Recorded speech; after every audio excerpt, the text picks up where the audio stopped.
welcome back to Whiskey and Windage Reviews. I appreciate you stopping in to check out this newest review. Mike, Adam, and myself want to thank y'all for coming through, dropping the likes, the comments, the shares, all the subscriptions we've got recently. We want to thank y'all.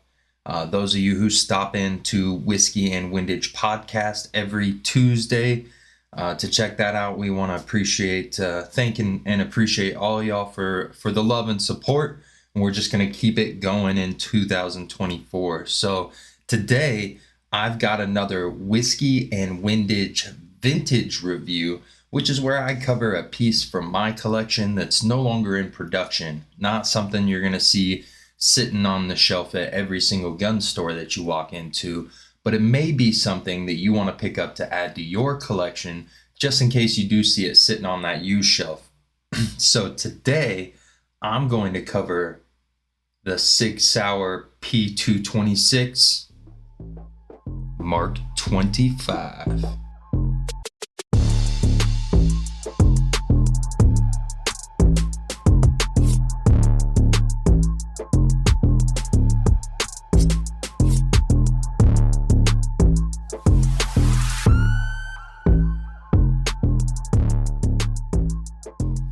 All right, so since we do have a weapon on the table, we're going to go ahead and do our safety check for all the safety trolls. I've got a lockback slide.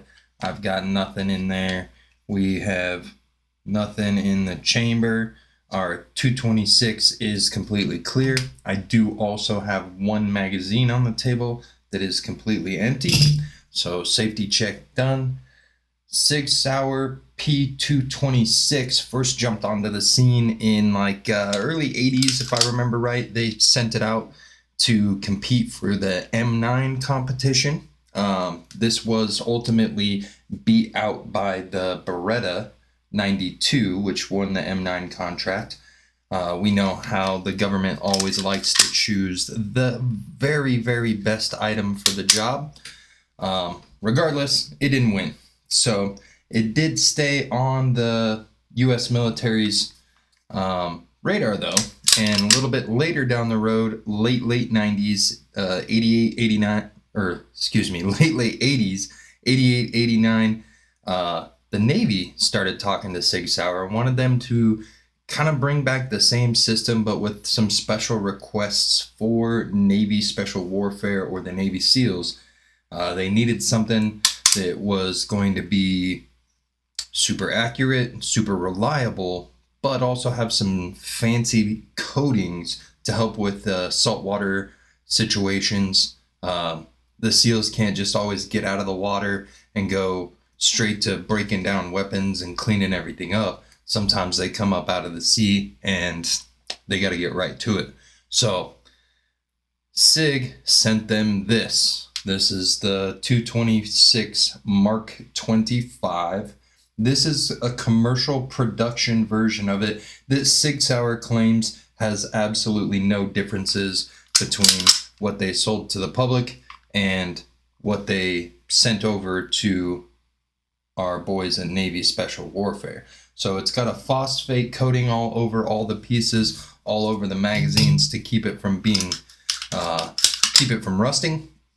If it were to be submerged in salt water and then be kind of neglected for a little while, it's not going to rust up, stick shut on you. So it's a real nice coating. I think it's a beautiful weapon. Black on black on black.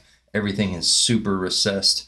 We got the one little white mark on it. We got the Navy anchor for the 226 Mark 25. From my understanding, in the 80s, early 90s, when the Navy SEALs were using this, it didn't have a 1913 rail on the bottom of it. That's something that was added later on. From my understanding, Navy SEALs, and somebody correct me if I'm wrong, I was never a Navy SEAL, so I don't really know.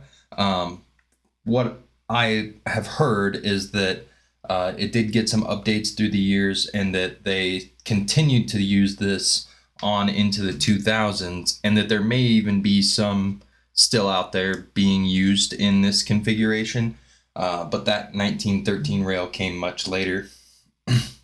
These have since been discontinued. Sig is focusing primarily on their P320, P365 lines, and the 226 has got the cut. So there's still going to be lots of them out there. 226s, 229s, 228s, 227s, all those 220s were really widely used worldwide. Police and military, they're a great double single. So if your hammer's down, you can long pull double action that guy. It does have a pretty nice single action. See, nice. You got your take up. But once you hit that wall, I mean, it's right there. This is a very right-handed gun. All the controls are on the left side of the frame. So you've got a decocker, you got the slide release, all on the left side. I am a southpaw, so it took some training. I've shot it a lot this year. I would say if you're a southpaw, it may not be your choice for primary sidearm or primary fighting pistol, but I love it. It's taken a little bit to get used to, but it's a great shooter. All metal construction, so no polymer frame on the bottom. It's billet aluminum, machined out, and then of course the slide, barrel, all the top parts are steel. Pretty large frame gun for 9mm, but as you guys can see from the B-roll I'm gonna link in here, it is absolutely a flat shooter. Get a little bit of recoil, of course, but that weight is bringing it right back down on target, right where you left it when you pulled the trigger. And it really is just an amazing shooter.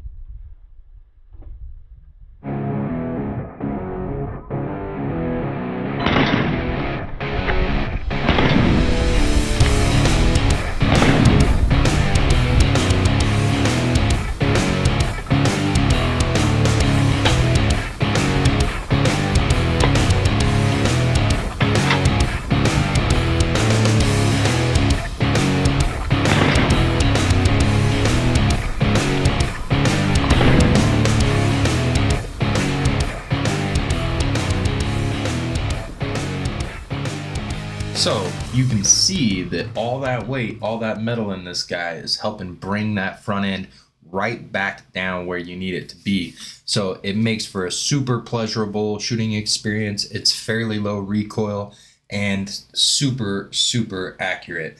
I'm kind of a sucker for nostalgia, so I'm a really big fan of European double single action pistols, and I have absolutely fallen in love with the 226, specifically my Mark 25.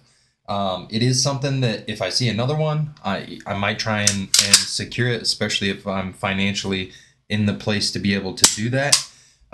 Really, really, really great weapon. Some features, again, it's got the 1913 underneath, which is not typical of the 226 platform. Most of them are a smooth lug under there, and so you don't have a whole lot of options for lights, lasers, accessories. This one is the exception to that. It came from Sig with the tritium night sights. You can see a little bit of glow we're catching there on those guys. So it really is a pretty well-rounded system. It came well appointed, and it's a great shooter. Like I said, I'm a southpaw. I like to learn and do things the hard way. I've probably put a little over 2,000 rounds in the last 12 months into this gun. Really learning how it works, getting proficient in it, and don't mean to toot my own horn, but I'm getting pretty decent. Getting that thing out, getting it on target, getting the shots off, getting the reloads in. This one the Mark 25 might turn out to have a little bit of collector value. They've already started to increase in price over their original MSRP. I think most of the time you're finding these for about $1,100 to $1,300. So if you find one like under that $1,000 mark, it might be something that you wanna grab a hold of. Mine will probably never, ever be a collector again because I use it. It's definitely got some like wear in the magazine well there from slamming mags in. But I don't have any safe queens. Even the stuff that's slightly collectible in my collection, it does get out. It gets used. I don't have any safe queens. I don't have any guns that I've never shot. So get out there and use them. Don't abuse them. If you take care of them, they'll still hold their value. This one is gonna continue to get used. I think I may end up switching to a different platform as my primary full-size sidearm. Right now, this is my only full-size 9mm, and I do treat it that way.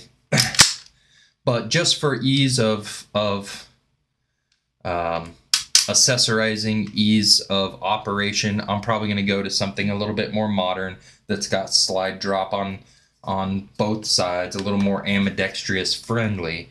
However, this definitely is a solid contender, a super solid platform to build out or just have on hand as a full-size 9mm, and I am in love with it.